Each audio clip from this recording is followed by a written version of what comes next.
জুলাই আন্দোলনের অন্যতম নেতা ওসমান হাদিকে একটি কুচক্রী মহল হত্যার উদ্দেশ্যে সন্ত্রাসী দ্বারা গুলি করেছে এবং চিটাগংয়েও বাংলাদেশ জাতীয়তাবাদী দলের একজন প্রার্থীকে এরশাদুল্লাহকে ইতিপূর্বে গুলি করা হয়েছিল।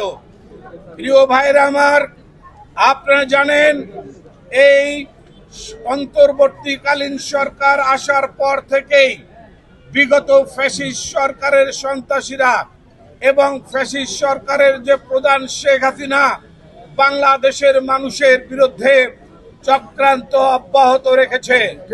আমরা মনে করি এই হাদিকে গুলি করার পিছনে, এরশাদুল্লাহকে গুলি করার পিছনে এই শেখ হাসিনা এবং তার সন্ত্রাসী বাহিনী জড়িত আছে। প্রিয় ভাই ও বোনেরা, আমরা বলতে চাই বাংলাদেশের মানুষ দীর্ঘ 15-16 বছর গণতন্ত্রের জন্য আন্দোলন করেছে, আর এই গণতন্ত্রের জন্য আন্দোলন করতে গিয়ে জুলাই আন্দোলনে অনেকে জীবন দিয়েছে।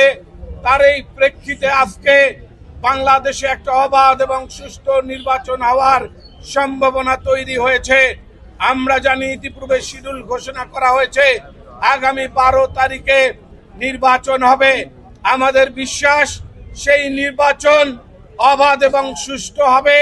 সেই নির্বাচনে বাংলাদেশের মানুষ, বাংলাদেশের গণতন্ত্র প্রিয় মানুষ বাংলাদেশ জাতীয়তাবাদী দলকে ভোট দিয়ে ইনশাআল্লাহ বিজয়ী করবে, এটা আমরা মনে করি।